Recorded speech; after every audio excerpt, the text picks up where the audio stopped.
優しくされるとなぜか冷めてしまう。ひどい扱いをする相手ほど忘れられない。そういう人がいる。本人も分かっている。この人ではないと。それでも足はそちらへ向かう。それは意志の弱さなのだろうか。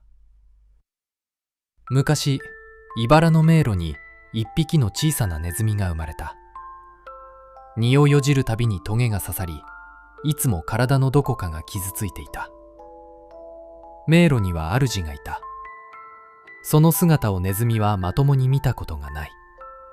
ただ、遠くを大きな影がよみるだけだった。主は多くの日は冷たい。だが時々気まぐれにトゲの奥へ一かけらのチーズを置いた。いつ置かれるかはわからない。ほとんどの日はトゲに裂かれるだけ。だが血を流した先にごくたまにそれはあった。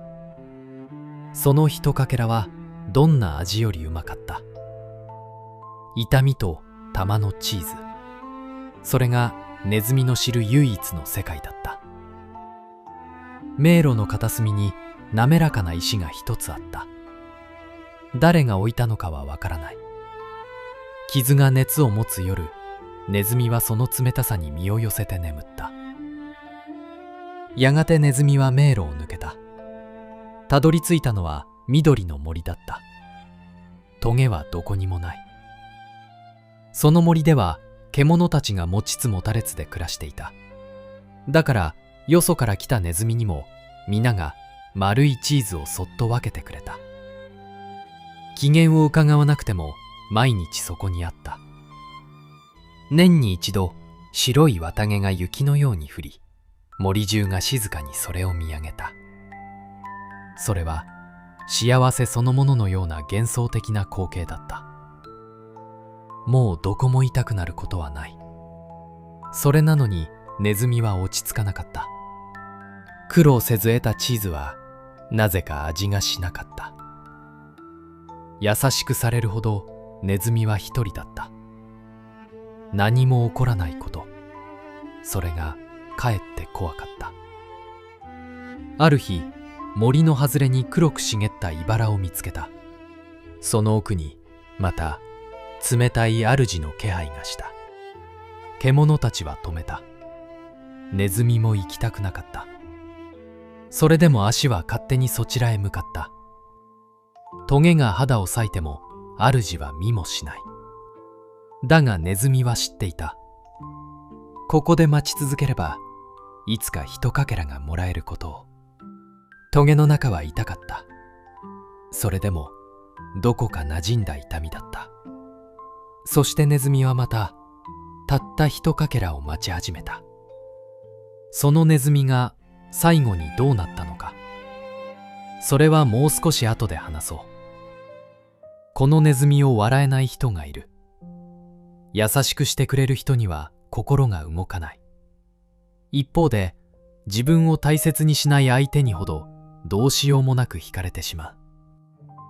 連絡が来たり来なかったり、冷たくされた次の日に不意に優しくされる。その落差に振り回されながら離れられない。周りは言う。もっといい人がいると。自分でも分かっている。この関係はすり減るだけだと。それでもやめられない。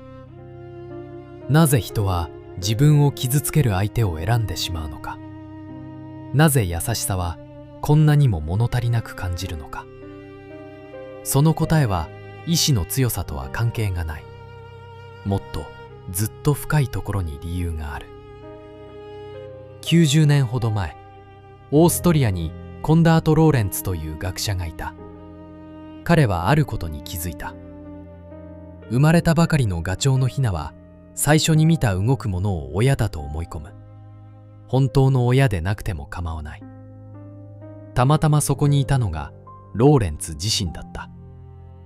するとヒナは彼を親と信じ、どこまでもついて歩いた。一度そう刻まれると、その後本物の親を見せてもヒナは見向きもしなかった。これを刷り込みという。生き物は人生の最初に触れたものをこれがそういうものだと深く刻みつける。人間の心にもこれに似たものがある。私たちは一番最初に愛とはこういうものだという形を覚える。まだ言葉も持たない幼い頃に。その形を心理学は愛着と呼ぶ。もし幼い頃に受けた愛がいつも安定して温かいものだったなら、人は愛とは安心できるものだと刻む。だがその愛が優しい時と冷たい時の差が激しいものだったら、機嫌を伺い必死に努力した時にだけ不意に与えられるものだったら、その人はこう刻んでしまう。愛とは不安で努力して勝ち取るものだと。そして大人になる。安定した穏やかな愛を差し出されても、それは覚えのある愛の形と違う。一方で不安定な相手に出会うと、そのヒヤヒヤする感じになぜか安心してしまう。苦しいのに知っていると体が反応する。あの緑の森の柔らかな苔が怖かったように、あのトゲの痛みの中でようやく息がつけたように。その人は居心地の悪さを選んでいるのではない。ただ一番最初に覚えた場所へ帰っているだけだ。そしてもう一つ、なぜ冷たい相手の玉の優しさはあんなにも強く人をつかむのか。ここに脳のある癖がある。いつも優しくしてくれる人がいる。たまにしか優しくしてくれない人がいる。不思議なことに、人の心をより強く縛るのは後者の方だ。想像してみてほしい。押すと必ず甘いものが出てくる箱。最初は嬉しい。だがやがて飽きる。ではこちらはどうか。ほとんどは何も出ない。だがごくたまに思い出したように甘いものが出る箱。人はこのいつ出るかわからない箱の前から離れられなくなる。これを完結強化という。報酬がたまにしか来ないとき、その報酬は一番強くなる。冷たい相手の玉の優しさは、このいつ出るかわからない最高に甘い蜜の味だ。ほとんどの日は冷たい。だからこそ不意に与えられた一滴の蜜がどんな安定した優しさよりも甘く感じる。あなたが離れられないのは愛が深いからではないかもしれない。ただ蜜がたまにしか来ないからだ。20世紀にエーリッヒ・フロムという思想家がいた。人がなぜ愛に苦しむのかを生涯考え続けた人だ。彼は愛には2つの種類があると言った。一つは未熟な愛。それはこういう。あなたが必要だからあなたを愛する。相手がいないと自分が成り立たない。不安でしがみつく。相手に埋めてもらおうとする。それは愛のようでいて、実は依存だ。もう一つは成熟した愛。それはこういう。あなたを愛している。だからあなたが必要だ。自分は自分のままで立っている。その上でもう一人と並んで立つ。フロムはこう書いている。愛においては二人が一人になり、しかも二人であり続けるという逆説が起きる。一つに溶け合いながら二人のままある。それが成熟した愛の形だ。トゲの中で蜜を待つ愛はそうではない。痛みに耐えればいつか報われると信じてしがみつく愛。その愛にフロムは言う。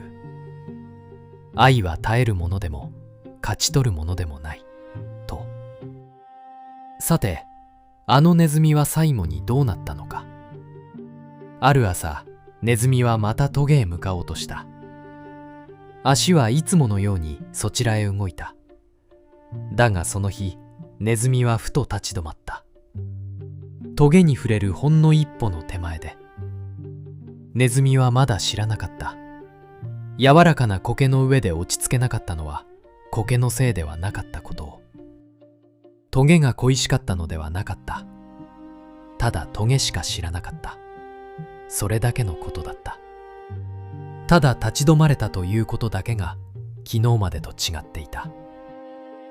あなたのそばにもいるかもしれない。優しい相手を退屈だと手放し、自分を傷つける相手にばかり戻っていく人が。あるいはあなた自身がそうかもしれない。その人は愚かなのでも学ばないのでもない。一番最初に覚えた愛の形を体がまだ覚えているだけだ。痛みのその先にしかチーズはない。そう幼い日に刻まれただけだ。それは血管ではない。それは人間のバグだ。だからもしその人が離れられずにいても、その相手は本当に愛している人だろうか。